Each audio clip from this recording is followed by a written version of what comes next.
Hi everyone, welcome back to my channel. It's been a little while since we've last done a press on nail video and I thought for a change, let's do one today. It's been such a long time and I've actually missed doing press on nails so much. So I literally felt so much in my element today filming today's video. I was so happy. So we've got Food Coma and Rose. Food Coma is our nude and we've got Rose, which is almost like the perfect pink. We're going to do a very extra blingy set. Here it is. I've done the first 5 fingers already. And we're going to do the other 5 fingers today for the video. So we're going to have a full set by the end of the video. And I'm also going to try them on to show you guys how cool looking they are on the hand. When I put them on, when I first done the first 5 fingers, oh boy, was I absolutely amazed and in love. And it just reminded me how much I used to love doing press-ons. And hopefully, maybe, who knows, maybe we'll do a bit more on the channel. Who knows? So when it comes to the actual design, you want to start with your nude about halfway up the nail, like right at the top, and then the tip side of the nail you want it to be pink. Of course, if you've got other colors, then go ahead and use those. I decided to go for a pink version because pink is my all-time favorite color. But if you've got blue or green or any color, as long as you've got the actual color to ombre, you need the glitter in that shade as well, and you need the crystals in that shade too. And you need to make sure that at least one of your crystals is a shipped crystal, and then you're basically good to go. So I know that, well, at least I feel like a lot of people have reds, for example. So if you've got red crystals, that would work amazingly. Blues, for me, I just have a lot of pinks, or even AB really, could do like a silver version, that could work too. So there, yeah, this is very like a customizable set, but of course today we're going to do pink. I'm so excited.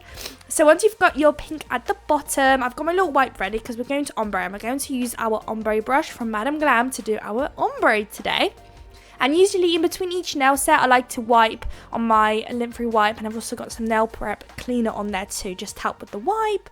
And you want to just go back and forth, and it's almost barely sped up. So I did about 2 swipes and I'm happy, and I'm going to leave it there. Your first attempt at the ombre doesn't need to be very perfect. The second coat is where it has to be a bit more perfect. So this is almost like our base coat. There's not really any need to be too perfect. As long as it somewhat blends, you're basically good to go. I do like to sometimes put a little bit extra gel polish than I usually would when ombreing, just because I find when there's a bit more product, I'm able to kind of blend them in together a bit more nicer. When I've got a very thin layer of color down, and then I just find it very difficult to blend.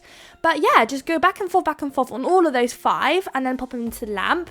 Once they're out, I will go ahead and do a second layer, and I do actually end up showing you me doing the second layer on the thumb. Everything else I think I did off camera, so I managed to include a little bit of footage there because if you're a regular on my channel, you all know that when it comes to second coats, I always do them off camera. So here I'm going to apply another layer of the nude. I'm running so low of that nude. It's the best nude ever, guys. You can tell because of how low I'm running on that nude. But it's just so perfect. If I can, I'm going to definitely grab another bottle of that. It's not often that I finish bottles, so when I do, that means it's a really good gel polish. So I'm just going to apply the pink now. And then same basically technique. Grab your ombre brush, go back and forth on the nail.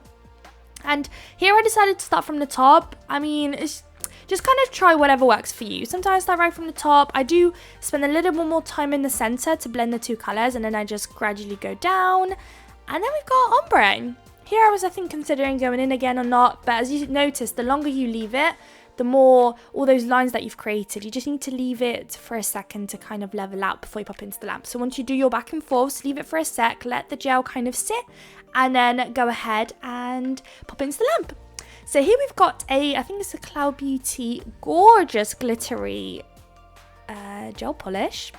So this gel polish isn't obviously a perfect match to the pink that we use, and it actually almost has like silvery glitters in there, but I kind of liked it. I really just ended up liking the final results. As you can see here, you do not need the exact same glitter to make this work. You basically just need anything. If you wanted to make your own glitter, if you've got like a glitter pot, you can definitely do that. You don't actually need a proper, gel polish that is a glittery one. You can just make one yourself, maybe with some base coat even, or top coat. I don't know which one's better, base coat or top coat, with a little mix of your glitter, and maybe that'll work too.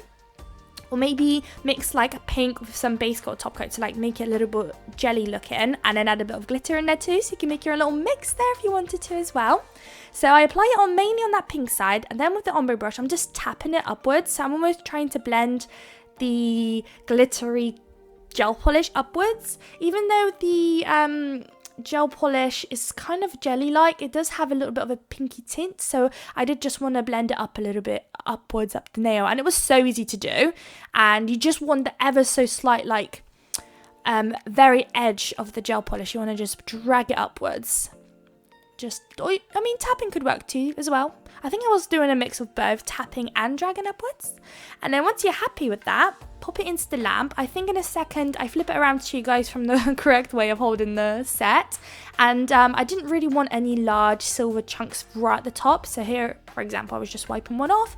And I think I also wiped one off from the index nail. I just didn't want any of the large, there we are, large glitters in there. Oh, I just moved it downwards. So once you're happy, pop it into the lamp, and now it's time to bling the set out. So for my choice of shapes, I went for this, is it a diamond or a kite, who knows, but it's stunning and it's really cute, and it's almost like the perfect size because it's not too large and not too small. So that way I was able to use the same size across all those nails, because of course when you start to get to the pinky, it's a very, very thin, small nail. So if you're going to use a huge crystal, later on, as you decrease in sizes, it's going to get a bit tricky. Or like as an alternative, rather than just using one shape, maybe you can do a mixture, to be honest. I don't think there's a strict rule of just keeping with the one. You can like jazz it up a little bit, make it even extra than mine, and just chuck a couple of different sizes, shapes in there. Or yeah, or even a couple of different shapes on one nail. That could be really cool too. By the time of filming this, I didn't actually have any other shapes. I think I went through like a box I had of nail charms that I did like a Shein haul ages ago, and I never put away, and I actually found some more shapes. So I've got like hearts and other different shapes for the pink crystals, but at the time of the filming I didn't have it. Silly me. So I didn't do it, but this just proves that you don't need like a bunch of different sizes and shapes to make this set work. As long as you've just got, you wouldn't even need shapes, to be honest. As long as you've got your just circle ones, it'll work too. So there we go, we've got one basically done, and we're going to do all the rest. And then near the end of the video, I'll show you guys how I top coat those. So it's very important that you do the top coat last. And that's especially important because we are using so much crystals that you want to make sure that they just stay in place. So the top coat in the moment is going to work almost like it's going to end up hugging the crystals into place, because we're going to place the top coat like around the crystal, so it's going to create like a layer of support for the crystals as well. So it's very important, especially if you're going to sell them, because if you're making it for yourself, if they fall off, they fall off. It's not a big deal. You've done it, you don't have to worry about that kind of stuff. But if you are going to sell them, then definitely try doing it this way. It is very, very annoying, I have to admit, especially with this kind of design, because you have to basically get an art brush and go in between each crystal with your top coat, trying to avoid the actual crystals themselves. So it is a bit of a challenge and it takes time, but it's definitely worth it. You don't want your customers calling you back, giving you feedback that their crystals fell off after one day or anything like that. So do bear that in mind to do it that way. Another thing I also wanted to mention with my little stand, I got that one from Shein, I think. It's very cute, but not the best.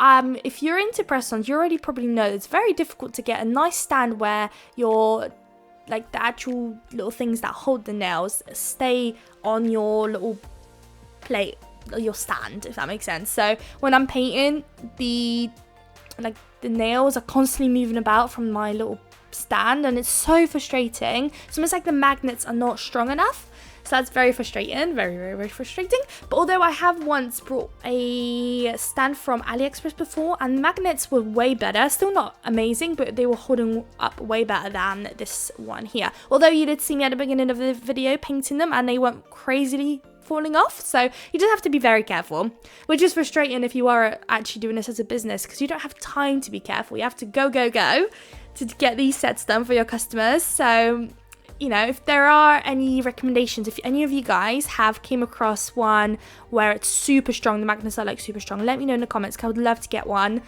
because boy, are they annoying. That's why most of the time my videos, I use the metal nail file as the stand, because the metal is so much stronger and actually keeps my little tips on them. So now it's time for the top coat. I'm using a glossy top coat today, guys. So, you know, that's nice for a change. I always do matte, but for these, there was just no way. Although, matte could look really cool now that I'm thinking about it. But I kind of apply the top coat right at the top of the nail where there's obviously basically no crystals, just to make my life easier and just get at least half of the nail done. A little bit pain-free. And then the other part, I just pick up a nail art brush, grab a big old blob of the top coat, and I'm just going all around the crystals. And I'm not being very, you know, I'm being kind of heavy on the top coat around the crystals. I'm really trying to make sure that they're going to stay in place. Of course, don't go too ham because you want it to cure and you don't want it to wrinkle under the lamp. But where possible, just do maybe a thicker layer, or maybe even 2 layers, to be honest. If that's probably a better way, to be honest. 2 layers would do just fine. And you are probably set to have your crystals on there forever. If they fall off, I'll be very shocked because they've got so much support. And also, especially if you use a very, very good rhinestone glue gel, then you basically are just fine. So the rhinestone glue gel I'm using is my Macart rhinestone glue gel. They are absolutely amazing. I know I always see so many people rave about them, and I also rave about them. So if you're in the market for one, go grab yourself one. I got mine from Amazon. They're literally anywhere. Macart website, Amazon, I think they're even on Ali, to be honest with you. Right, for this part, they are all now cured, top coat is applied, and we're going to start filing them. So you want to get yourself a file. Showing you guys I've got my metal file out with my little sticky little file tabs.